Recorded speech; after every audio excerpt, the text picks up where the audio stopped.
कैसे हैं आप लोग?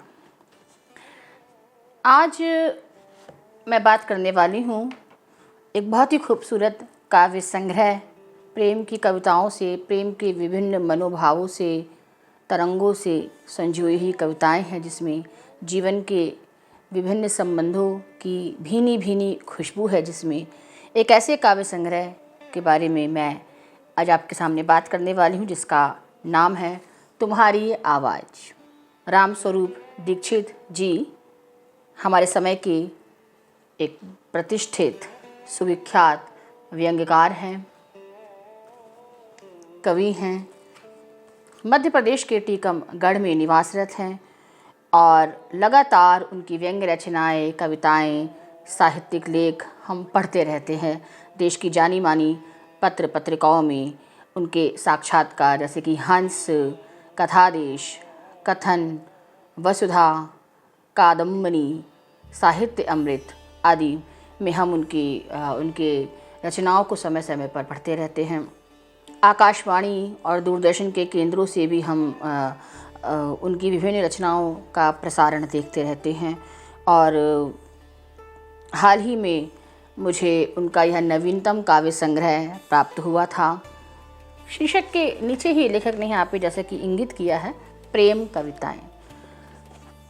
तो मुझे भी जब मैंने यह संग्रह पढ़ा तो मुझे पढ़कर महसूस हुआ कि हाँ, यह प्रेम गीतों का, प्रेम काव्य का एक संग्रह है और प्रेम के विभिन्न पक्षों पर, विभिन्न पहलुओं पर बहुत ही खूबसूरती के साथ इसमें कवि ने अपनी बात कही है। कुछ कविताएं तो मुझे इतनी अच्छी लगी हैं, बल्कि अधिकांश, कुछ क्या, कि कवि ने जब कविताएं लिखी हैं तो प्रेम के उन पहलुओं को रखा है, उन भावनाओं को रखा है जिनसे जीवन में कभी ना कभी हम सब गुजरते हैं, जिन्हें हम सब महसूस करते हैं। और इतनी खूबसूरती के साथ उन बातों को व्यक्त किया है, उनमें डूब कर, उन्हें महसूस करके जैसे वो उससे निकले हैं कि वो भावनाएं हमारी भावनाएं बन जाती हैं। प्रेम पर कोई बहुत बड़ी बड़ी बातें उन्होंने नहीं कही हैं, बहुत सरल छोटी छोटी बातों को कविता में उन्होंने बताया है और इससे समझ में आता है कि हाँ, प्रेम क्या है, वास्तव में प्रेम का क्या है, या हम ये कह सकते हैं कि प्रेम का यथार्थ स्वरूप क्या है। अब जब हम यथार्थ की बात करते हैं ना, तो हमारे यहाँ ना एक वर्ग ऐसा आ गया था जिसने यथार्थ के नाम पे काफ़ी कुछ इधर उधर लिख दिया और वो थोड़ा नग्न यथार्थ तक चले गए। लेकिन नहीं, रामस्वरूप जी की कविताएं किशोर मन की अभिव्यक्ति भी हैं, युवा मन की अभिव्यक्ति भी हैं, एक परिपक्व वैवाहिक जीवन की अभिव्यक्ति भी हैं और उसके बाद की भी अभिव्यक्ति हैं। और उसमें प्रेम की भावनाएं हैं, एहसास हैं, आप उसे महसूस करते हैं, लेकिन उसमें कहीं भी आप कह सकते हैं कि असामाजिक जैसी कोई बात नहीं है, अमर्यादित जैसी कोई बात नहीं है। साहित्यिक दृष्टि से यदि मैं बात करूं तो भावनाओं को खुलकर व्यक्त किया गया है, लेकिन वह खुलना बहुत खूबसूरत है। और इसीलिए संग्रह की कविताएं जो हैं वह आपको प्रभावित करती हैं। और बल्कि मुझे लगता है कि यदि इसको ठीक से हम इस पर चर्चा करें, इस पर बात करें, तो युवाओं को यह संग्रह जो है बहुत पसंद आ सकता है। अगर आज के युवा पुस्तकें पढ़ने वाले होते तो यह एक बेहतरीन तोहफ़ा बन सकता है युवाओं का अपने दोस्तों को या अपने प्रेमिकाओं को देने हेतु भी। और साहित्यिक दृष्टि से तो यह उत्कृष्ट है ही। मेरी दृष्टि में प्रेम यही है जो इस काव्य संग्रह में व्यक्त है, इसीलिए इस संग्रह की कविताएं मुझे बहुत अच्छी लगी। एक आध कविता को मैं आपके सामने यहाँ पे पढ़कर भी सुनाऊंगी, जो मुझे लगता है कि सुननी चाहिए। दूसरी बात मुझे जो लगा, वो कविताएं इसकी बिल्कुल मौलिक विचारों को लेकर आई हैं। मौलिकता है, एक शब्दों में, अर्थ में, भावनाओं में एक मौलिकता है। और सबसे बड़ी बात मुझे जो लगी वो लगी कि एक पुरुष ने ये कविताएं लिखी हैं। अक्सर मैं प्रेम कविताएं अक्सर इस प्रकार की, जो हम पढ़ेंगे तो आप देखेंगे कि प्रेम की ऐसी भावनाएं अक्सर स्त्री की तरफ से हमें आती हुई दिखती हैं। पुरुष की तरफ से या तो बहुत आदर्शवादी बातें आती हैं या फिर अति यथार्थवादी या नग्न यथार्थवादी आ जाती हैं। लेकिन इस संग्रह की विशेषता मुझे यह लगी कि पुरुष मन ने प्रेम की अभिव्यक्ति की है और उसमें संवेदनाएं हैं, उसमें भावनाएं हैं, उसमें स्त्री मन की अभिव्यक्ति है कि एक स्त्री प्रेम में क्या सोचती है या एक स्त्री की भावनाएं प्रेम में क्या होती हैं। कहीं कहीं यह आह्वान भी दिखता है हमको लेखक का, यह प्रयास भी दिखता है कि वो जैसे कहना चाहते हैं कि हम समझे कि स्त्री प्रेम में क्या चाहती है। और कहीं ना कहीं इस काव्य संग्रह में हमें यह भी दिखता है कि स्त्री और पुरुष परस्पर समझे कि वास्तव में प्रेम क्या है। मतलब जो एक फैंटेसी प्रेम को लेकर क्रिएट की जाती है, एक बाजारी स्वरूप पर क्रिएट किया जाता है, उसके अलावा स्त्री पुरुष स्वयं आपसी संबंधों में यह तय करें कि उनके जो दैनिक क्रियाएं हैं एक दूसरे के प्रति, जो एक दूसरे के प्रति समर्पण भाव है, एक दूसरे का ख्याल रख रहे हैं, उसमें प्रेम कहाँ है ना। तो जब इस प्रकार के काव्य संग्रह को आप पढ़ते हैं, बड़ा ऐसा चलता है ना, कई बार लोग कहते हैं कि पूरे जीवन साथ रह लिए पर आई लव यू नहीं कहा, तो उसका एक बहुत अच्छा जवाब है यह काव्य संग्रह कि भाई प्रेम है, वहाँ प्रेम एग्जिस्ट करता है और वह प्रेम कैसे व्यक्त होता है यह आपको कुछ कविताओं में यहाँ पे दिखाई देगा। मैं उन कविताओं को आगे कुछ लाइनें उनकी जो है पढ़ूंगी, लेकिन पहले मैं इस संग्रह की एक बहुत ही अच्छी कविता आपके सामने पढ़ना चाहूँगी जो मुझे अच्छी लगी। इसका नाम है पहली बार। अमिताभ बच्चन जी का एक डायलॉग है इंग्लिश विंग्लिश फिल्म में कि भाई पहली बार एक ही बार होता है। तो जीवन में कोई भी काम जब पहली बार करते हैं तो पहली बार हमेशा एक बार ही होता है। तो प्रेम भी जब पहली बार होता है तो वो पहली बार ही होता है। अब ज़रूरी नहीं है कि प्रेम पहली बार परफेक्ट होगा, लेकिन पहली बार होता है। तो पहली बार स्कूल जाना, पहली बार कॉलेज जाना, पहली बार खाना बनाना, पहली बार प्रेम होना, तो यह पहली बार का एक विशेष महत्व होता है। उस पर यहाँ जो है कवि विचार कर रहे हैं और कविता का शीर्षक भी बड़ा सिंपल सा है, पहली बार। वो कह रहे हैं पहली बार कैसे किया गया होगा किसी ने किसी से प्यार। वो कह रहे हैं पहली बार कैसे किया होगा किसी ने किसी से प्यार। कैसे किया, कैसे क्या किया होगा कि जिसे समझा गया होगा प्यार करना। कितनी खूबसूरत लाइन है। यानी ऐसा क्या किया होगा किसी ने पहली बार जिसको डिफाइन कर दिया गया होगा कि भाई ये करने का मतलब है कि आप प्यार करते हैं। बहुत गहरी बात है यह। प्यार करने के तौर तरीकों से अनजान दो लोग जब पहली बार पड़े होंगे प्रेम में तो धरती कितनी पवित्र हुई होगी। पहाड़ों को हुआ होगा गुमान, नदियों को चला होगा पता खुद में होना धार का, फूलों को चला होगा पता कि वे खिलते भी हैं। पहली बार कैसे किया होगा किसी ने किसी से प्यार। कैसे क्या किया होगा कि जिसे समझा गया होगा प्यार करना। बड़ा डिफ़िकल्ट सा सवाल है। आज भी कई लोग पूछते हैं कि प्यार क्या है और अलग अलग जो है इसका जवाब दिया जाता है। प्यार दोस्ती है, फिल्मों में हमारे बोल देते हैं, लोग भी मान लेते हैं। प्यार तो आँखों से हो जाता है, प्यार तो कहा नहीं जाता, प्यार तो जताया नहीं जाता। तो प्यार की जो है एक फ़िक्स परिभाषा आज तक हमको नहीं मिल सकी है। इसलिए यहाँ पे कवि का एक बड़ा अच्छा सा एक बात आती है, प्रश्न आता है कि भाई कैसे क्या किया होगा कि जिसे समझा गया होगा प्यार। ऐसी कौन सी बात है किसी व्यक्ति की जिसे देखकर हम समझ सकते हैं कि वह हमसे प्यार करता है या वह हमसे प्यार करती हैं। इसको हम आज भी डिफ़ाइन नहीं कर सकते क्योंकि हम सभी का जो जीवन है वो अलग होता है, स्वभाव अलग होता है, अभिव्यक्ति अलग होती है, जीवन अनुभव अलग होते हैं। तो कुछ पैरामीटर्स पर हम प्रेम को बांध नहीं सकते कि यही प्रेम है और जो यह नहीं है तो वह प्रेम नहीं है। लेकिन हाँ, जब आप प्रेम में है तो आप उसको महसूस कर लेते हैं। कई बार आप व्यक्त नहीं कर पाते बट आप उसको महसूस कर लेते हैं, आपको अच्छा लगता है और आपको महसूस हो जाता है कि यस कुछ तो पॉजिटिव है, कुछ तो सकारात्मक है, तब प्रेम है। दुख में भी प्रेम है पर वो दुख भी आपको अच्छा लगता है। तो कहीं ना कहीं यहाँ पे कवि बहुत सामान्य बात कह रहे हैं पर वह बात बहुत गहरी है कि ऐसा क्या किया गया होगा जिसे प्रेम माना गया होगा और उसके बाद मान लिया गया होगा कि यही प्रेम है। जैसे आजकल हम देख रहे हैं कि प्रेम विवाह अच्छा होता है, अरे जी वह अच्छा होता है, नहीं ये अच्छा नहीं होता, नहीं वो ख़राब होता है, तो ये कैसे तय होगा कि प्रेम वास्तव में क्या है? क्योंकि प्रेम तो है ही, आप अरेंज विवाह भी कर रहे तो अंत में वहाँ भी प्रेम है, निभ ही रहे हैं रिश्ते,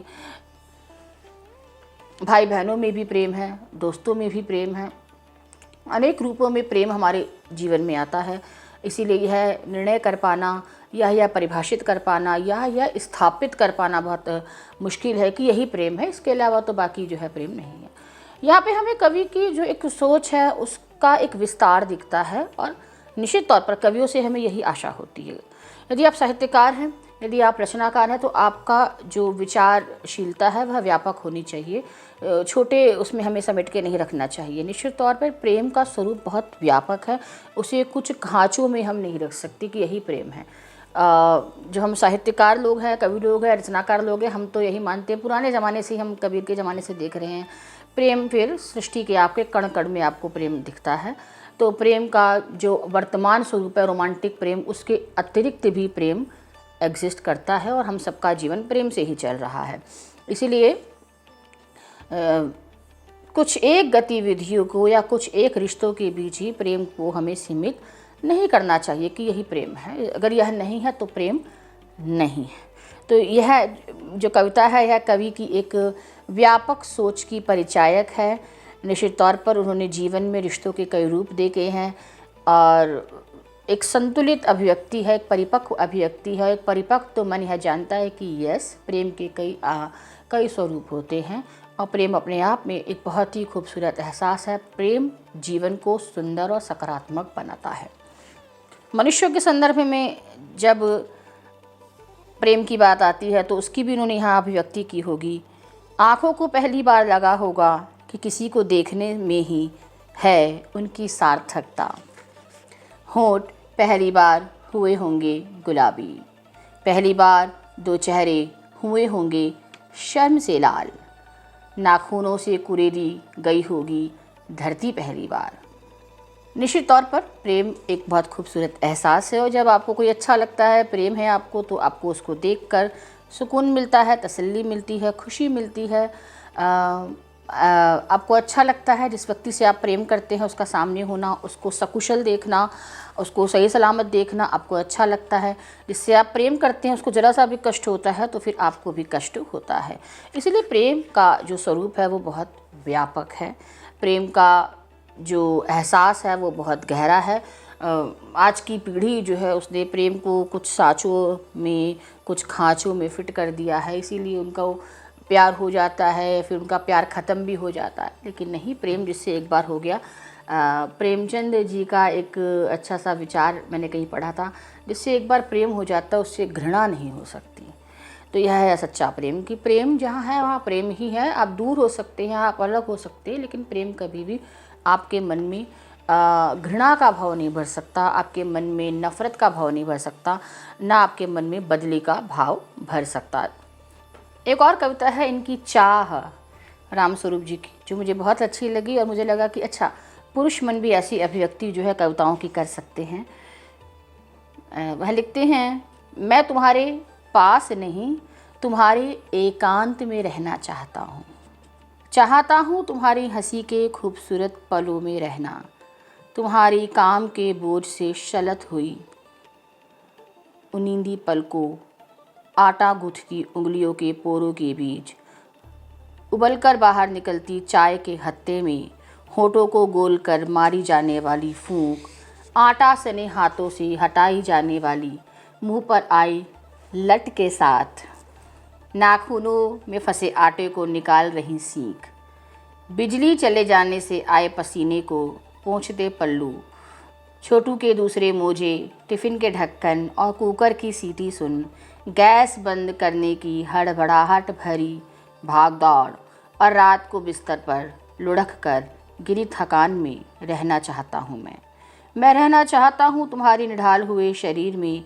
धीरे धीरे सकुचाते हुए उतरती नींद और नींद के किनारे लगे हरे भरे पौधों के साथ, सुबह मली जाने वाली आँखों के साथ रहना चाहता हूँ हर रोज़।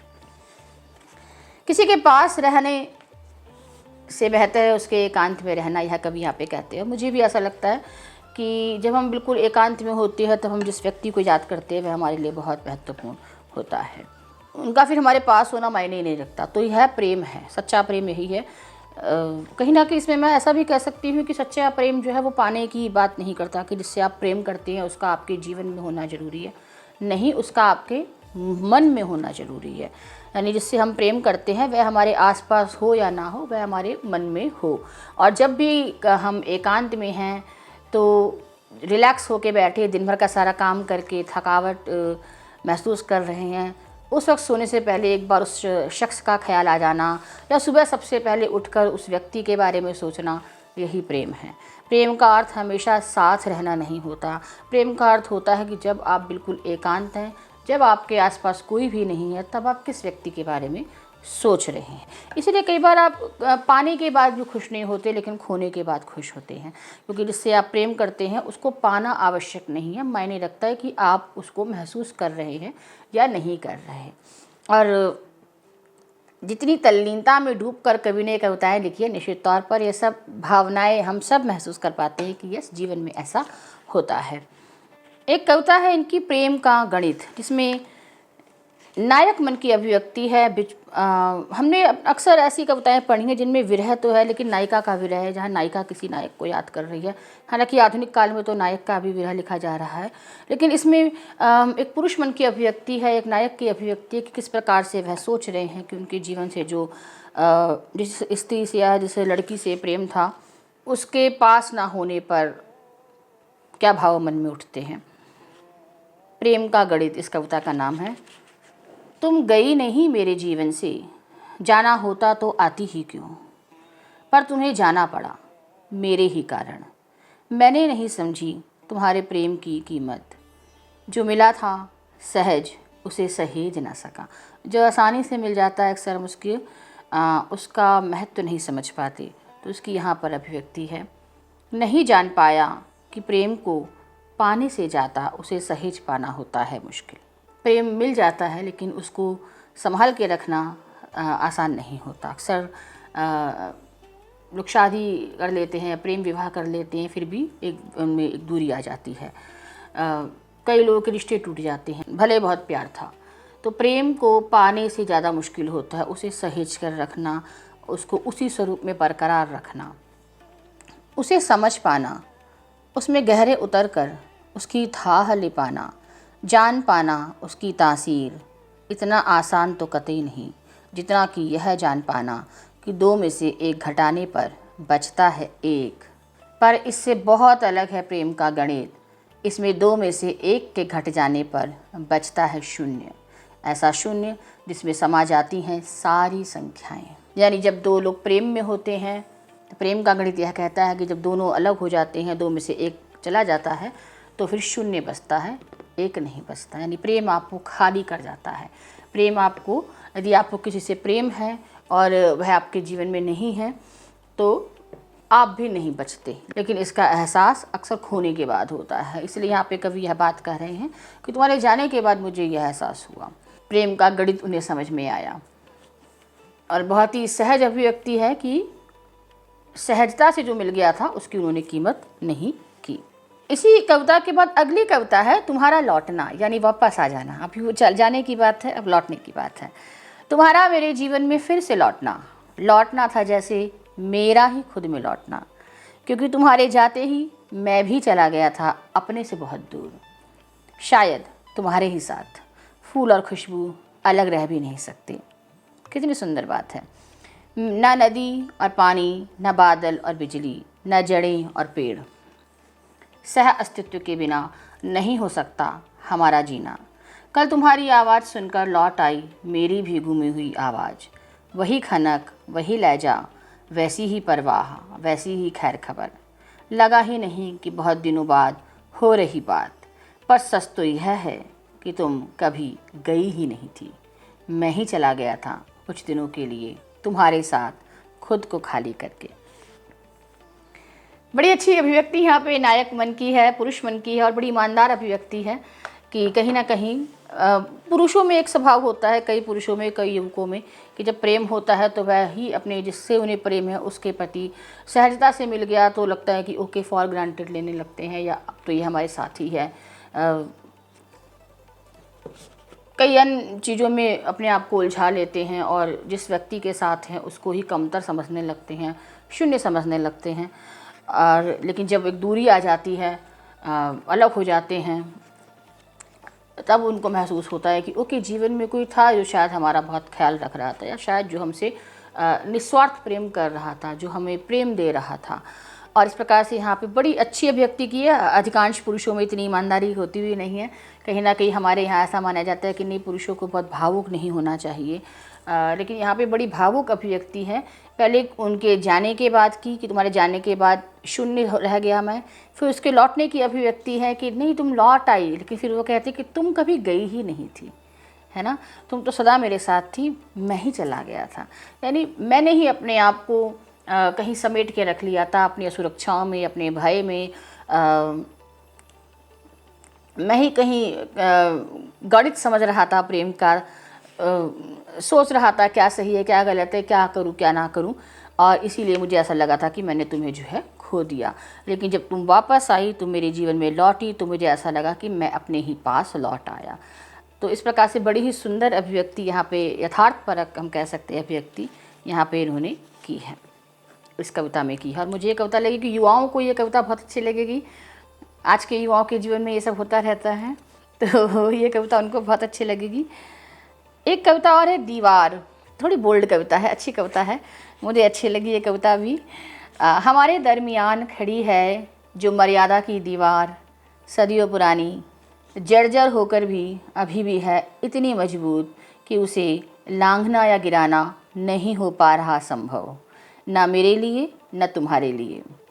एक फूल है जो मुरझा रहा किसी के हाथ में, एक हाथ है जो ना जाने कब से फैला हुआ है उसे थामने। चित्र बन रहा है। इन कविताओं को जब आप पढ़ते हैं तो आपके सामने एक दृश्य खड़ा हो जाता है कि एक फूल है जो मुरझा रहा है, सदियों से कोई इंतज़ार कर रहा है कि फूल देना है, और वह फूल जो है मुरझा रहा है, सदियों से, बरसों से हम कह सकते हैं। एक हाथ है जो जानता है कि वहाँ से फूल आएगा, वो इंतज़ार कर रहा है कि मुझे फूल मिलना चाहिए, यानी दोनों इंतज़ार कर रहे हैं, लेकिन कोई भी जो है उस मर्यादा की दीवार को गिरा नहीं पा रहा। प्रेम दोनों तरफ है। एक हाथ है जो ना जाने कब से फैला हुआ है उसे थामने, कुछ सांसें हैं जो थमी हुई हैं किसी की सांसों में समाने।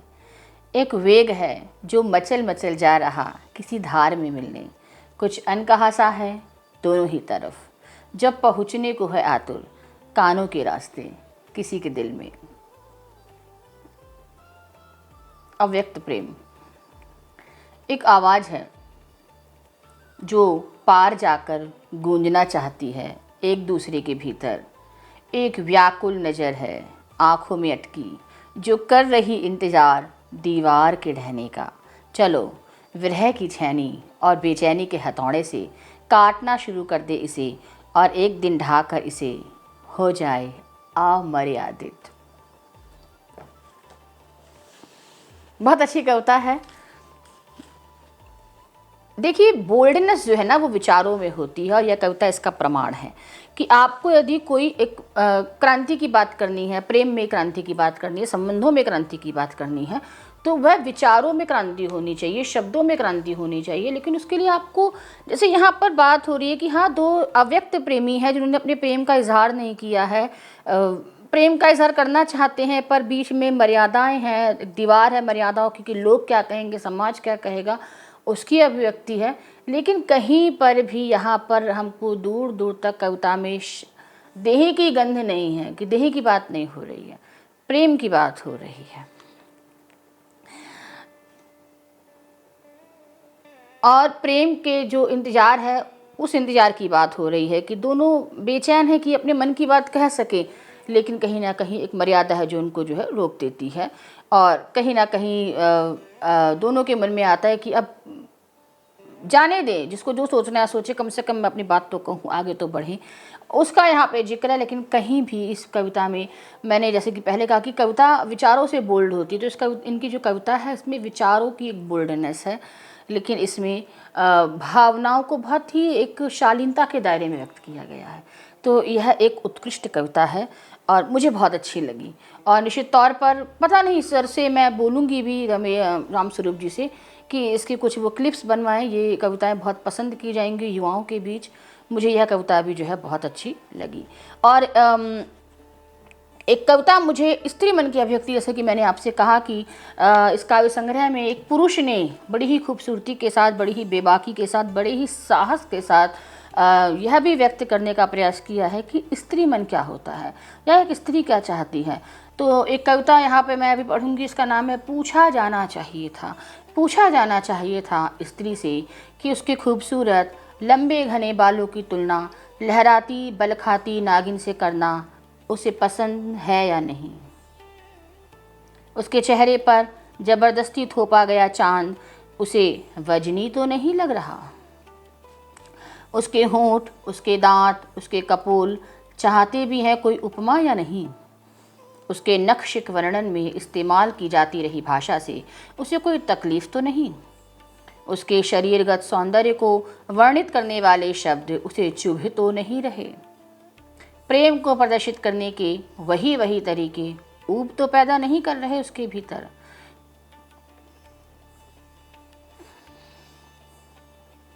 एक आध बार तो पूछा ही जाना चाहिए था उससे कि कहीं उसे पसंद तो नहीं खुद को मनुष्य की तरह देखा जाना। निश्चित तौर पर हम क्यों कभी किसी पुरुष के लिए हमने इतनी उपमाएं क्यों नहीं बनाई।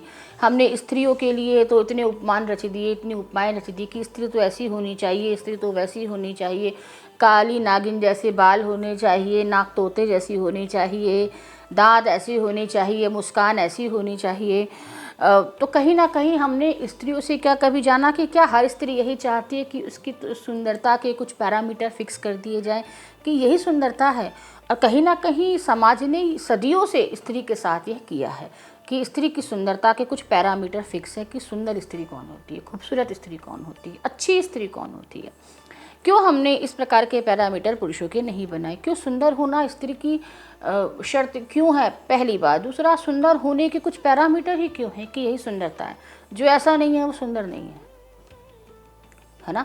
क्या हमने कभी किसी स्त्री से पूछना चाहा कि उसे कैसा लगता है, या सुनकर कि नहीं स्त्री तो ऐसी ही अच्छी लगती है।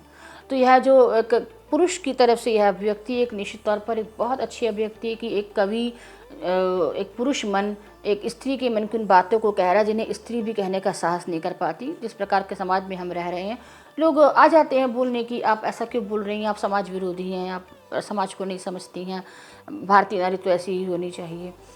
नहीं, हमें स्त्रियों से क्या कभी पूछने का प्रयास किया कि स्त्री क्या चाहती है, और एक स्त्री होने के हमने पैरामीटर क्यों फिक्स किए हुए हैं कि स्त्रियां ऐसी ही होनी चाहिए, स्त्रियों की सुंदरता ऐसी ही होनी चाहिए। क्या हमने कभी स्त्री से पूछा? तो यहाँ पर वो बात कहते हैं कि क्या हमने कभी स्त्री से पूछा कि क्यों स्त्री नहीं चाहती कि उसे भी हम एक मनुष्य की तरह ही देखें, कि वो एक मनुष्य है सबसे पहले, उसके बाद वो स्त्री है या लड़की है या युवती है, लेकिन पहले वह एक मनुष्य है और प्रत्येक मनुष्य को समान रूप से जीने का अधिकार जो है होना चाहिए। तो एक बहुत ही खूबसूरत कविता मुझे यह भी लगी। और इस प्रकार से मैं देखती हूँ कि इस संग्रह की अधिकांश कविताएं जो हैं बहुत गहरी अभिव्यक्ति हैं प्रेम की, बहुत सहज अभिव्यक्ति। जैसे कि यहाँ पे एक जो नायक है उसकी अभिव्यक्ति कर रहे हैं। अधिकांशतः जो कविताएं हैं उसमें नायक की ही अभिव्यक्ति है, यानी जो प्रेम का स्वरूप है, जो प्रेम का इन्होंने विचार व्यक्त किया कि प्रेम कैसा होता है या प्रेम का क्या होना चाहिए, उसमें इन्होंने एक नायक की तरफ से देखने का प्रयास किया है। और वो बहुत ही मैं कह सकती हूँ कि स्त्रियोचित है, यानी स्त्रियाँ कैसा चाहती हैं वैसा है ना। यानी पुरुष के मन की अभिव्यक्ति की है, लेकिन उसमें स्त्री मन की भी सहमति है। तो यहाँ पे नायक कह रहा है कि नहीं दे पाऊँगा, एक सहजता से अपने बारे में बताने वाली बात कि भाई प्रेम में मैं बड़े बड़े वादे जो है नहीं कर सकता, मैं जो हूँ वो हूँ। यहाँ पर बात आ रही है कि झूठ नहीं बोलूँगा, तुम्हें कभी ना दे पाऊँगा तोड़कर आकाश के तारे, ना बड़ा बंगला, ना बड़ी कार, ना वो सब जो नहीं होगा मेरे लिए संभव।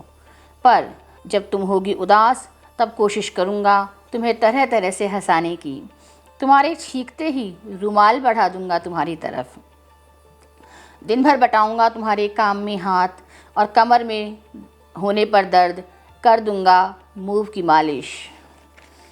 नहीं करूँगा नमक कम या ज़्यादा होने की शिकायत, और करूँगा कोशिश कि बचा रहे तुम्हारे चेहरे का नमक। चाय का कप बढ़ा दूंगा पहले तुम्हारे हाथ में, चाय की चुस्कियों के साथ अखबार की जगह पढ़ूंगा तुम्हारे चेहरे पर उतरती भीतरी खबरें। कि चाय के समय मैं अखबार लेके नहीं बैठ जाऊंगा, तुमसे बात करूंगा कि तुम क्या कहना चाहती हो। दिन भर बात करने का अवसर नहीं मिल पाता। ठंड के दिनों में चुपके से रख दूंगा गर्म पानी की देगची बाथरूम में। यानी पत्नी ही क्यों रखे, कई घरों में आज भी ऐसा होता है कि पत्नी ही जो है बाथरूम में पानी रख रही है, तौलिया रख रही है। यहाँ पे वो कह रही है कि मैं रख दूंगा, और बालों को सुखाने हाथों में थमा दूंगा सूती टॉवेल। सुई में डाल दूंगा धागा, करने को रिश्तों की तुरपाई। तुम्हें तुम बनाए रखने होम दूंगा अपना मैं, बस तुम थाम भर लो मेरे हाथ का गुलाब अपने गुलाबी हाथ से। प्रेम का इतना सच्चा स्वरूप, ये कोई बड़ी बड़ी बातें नहीं हैं भाई। हम मिलकर रहेंगे, मिलकर गृहस्थ जीवन जिएंगे, मिलकर जिम्मेदारियां उठाएंगे। आधा काम तुम करोगी, आधा काम मैं करूंगा, और यही प्रेम है। प्रेम में बड़ी बड़ी बातें करने की ज़रूरत नहीं है कि मैं तुम्हें मर्सिडीज़ दिलवा दूंगा और बंगला दिलवा दूंगा। प्रेम यही है कि हमारे पास जो होगा वो हम मिलकर करेंगे, मिलकर चलेंगे, वह प्रेम है। और सबसे बड़ी बात है एक दूसरे का सम्मान करना। तो एक स्त्री सच में, अगर कई बार कहते हैं ना कि पता नहीं औरत क्या चाहती है, औरत ये चाहती है। एक स्त्री क्या चाहती है उसका बहुत अच्छा जवाब है इस काव्य संग्रह में, हम कह सकते हैं। ज़्यादा कुछ महिलाएं नहीं चाहती, वे यही चाहती हैं कि पुरुष उनको समझे। प्रेम ऐसे भी, ये कविता भी अच्छी बन पड़ी है। ठंड के दिनों में सुबह सुबह जब पत्नी नहाने के लिए बाथरूम में जा रही हो, तब उसके नहाने के लिए हैंडपम्प से ताज़ा पानी ला कर देना, क्योंकि ठंड के दिनों में थोड़ा गुनगुना पानी आता है हैंडपम्प से, हमने भी देखा है। उसके हाथ की बनाई बेस्वाद चाय की तारीफ़ करना, सब्जी में नमक कम होने पर भी चाव से खाना, अपनी शर्ट का बटन टकवाने से पहले सुई में धागा डालकर दे देना, खरीद फरोख्त से बची चिल्लर उसके हाथ पर रख देना, कभी कभार उसके लिए पानी पूरी ला देना, उसके बिना कहे उसके ख़राब हो चुके टूथब्रश को हटाकर उसकी जगह नया ब्रश रख देना, और टीवी वाले कमरे में उसके आते ही रिमोट बढ़ा देना उसकी ओर। प्रेम करने के ये भी हो सकते हैं कुछ तरीके। एक वैवाहिक जीवन जब हम साथ रह रहे हैं पति पत्नी, तो यह प्रेम है। आपको प्रेम में ताजमहल बनवाने की ज़रूरत सबको नहीं है। आप अपने जीवन साथी के साथ मिलकर चल रहे हैं, उसके मन को समझ रहे हैं, उसकी मदद कर रहे हैं, जो कुछ भी आपके पास है उसमें, तो वही प्रेम है। और इसकी बहुत ही यथार्थपरक अभिव्यक्ति इन कविताओं में हमें देखने को मिलती है। और यही इस काव्य संग्रह की खूबसूरती है कि इसमें कहीं भी प्रेम का बनावटी स्वरूप नहीं है, कहीं भी प्रेम के बारे में बड़ी बड़ी बातें नहीं हैं। प्रेम की पीड़ा में भी अति पीड़ा नहीं है कि बहुत ज़्यादा दुख भरी बातें हैं कि धोखा दे दिया, जिस प्रकार की कविताएं लोग लिख देते हैं, गम में डूबी हुई, वो भी नहीं है। यानी उसमें भी अगर विरह की भी कविता दिखाई दे रही है तो उस विरह से भी नायक के उभरने की बात दिख रही है कि उसने जब आप देखिए, जब सेपरेशन आता है या ब्रेकअप होता है रिश्तों में, तो उसकी दो चीज़ें हो सकती है। या तो ब्रेकअप आपको तोड़ देगा, या आप उस ब्रेकअप से अपने आप को एक अच्छा इंसान बना के निकलेंगे कि ओके जो हुआ सो हुआ, मैं अपने भीतर झांकूँ कि भाई ऐसा क्यों हुआ। तो इन कविताओं में हमें इसकी अभिव्यक्ति दिखती है कि नायक ये महसूस कर रहा है कि उसका यदि कोई संबंध खराब हुआ तो उसमें उसकी कहाँ तक गलती थी, उसके स्वभाव की कहाँ तक गलती थी। ऐसा नहीं है कि नायिका को दोष दे रहा है। तो कहीं ना कहीं यह एक परिपक्व पुरुष की अभिव्यक्ति है, एक परिपक्व पुरुष मन की अभिव्यक्ति है कि प्रेम आपको परिपक्व बनाता है, आपको समझदार बनाता है, आपको श्रेष्ठ बनाता है। और मैं हमेशा यही कहती हूँ कि प्रेम करना आपके एक बेहतर मनुष्य होने की प्रक्रिया है। जब आप किसी से प्रेम करते हैं तो वह चीज़ आपके भीतर एक बदलाव लाती है। प्रेम आपको बदलता है, और वह बदलाव सकारात्मक है या नकारात्मक, यह आप पर है। दर्द होगा, तकलीफ होगी, उदासी आएगी, लेकिन अंततः आप निखर कर बाहर आएंगे यदि आप चाहेंगे तो प्रेम हमेशा आपको परिपक्व करने के लिए आपके जीवन में आता है, आपको बेहतर इंसान बनाने के लिए आपके जीवन में आता है। और यदि वह ऐसा नहीं कर रहा, यदि आप किसी से प्रेम कर रहे हैं और उसके बावजूद आपके जीवन में, आपके स्वभाव में, आपकी आदतों में, आपके विचारों में कोई बदलाव नहीं आ रहा, इसका मतलब वह प्रेम अच्छा प्रेम या सच्चा प्रेम नहीं है। कोई भी सच्चा प्रेम संबंध जब आप किसी से वास्तव में प्रेम करेंगे और कोई आपसे वास्तव में प्रेम करेगा तो वह आपके भीतर की कई जो नकारात्मक प्रवृत्तियां हैं, आदतें हैं, विचार है, उसको खत्म करेगा और वह प्रक्रिया सहज नहीं होगी, वह प्रक्रिया कष्टदायक होगी, उदासी भरी होगी।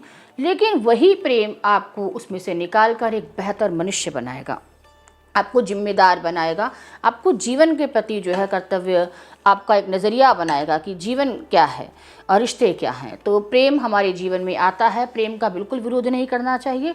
लोगों ने प्रेम को बहुत छिछला बना दिया है, वो गलत है। प्रेम छिछला नहीं है, प्रेम तो भगवान कृष्ण ने भी किया था। तो प्रेम जो है वह अपने आप में एक श्रेष्ठतर भाव है जीवन का। और प्रेम हमें हमारे जीवन को एक बेहतर दिशा देता है और इसीलिए प्रेम का वही स्वरूप सर्वश्रेष्ठ है। इसके अतिरिक्त प्रेम के नाम पर लोग जो कुछ भी कर रहे हैं वह प्रेम नहीं है, बाकी चाहे जो कुछ हो।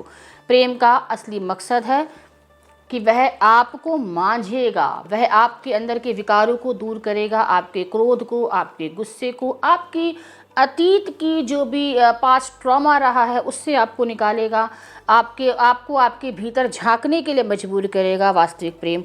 और इसीलिए प्रेम, चाहे वो स्त्री हो या पुरुष, यदि प्रेम है तो अंततः प्रेम आपको आपके जीवन के लक्ष्य से मिलवाएगा और आपको बताएगा कि भाई जीवन में प्रेम का यह महत्व है, या किसी व्यक्ति से आप इसलिए मिले हैं कि आप अपने जीवन में कुछ अच्छा कर सके।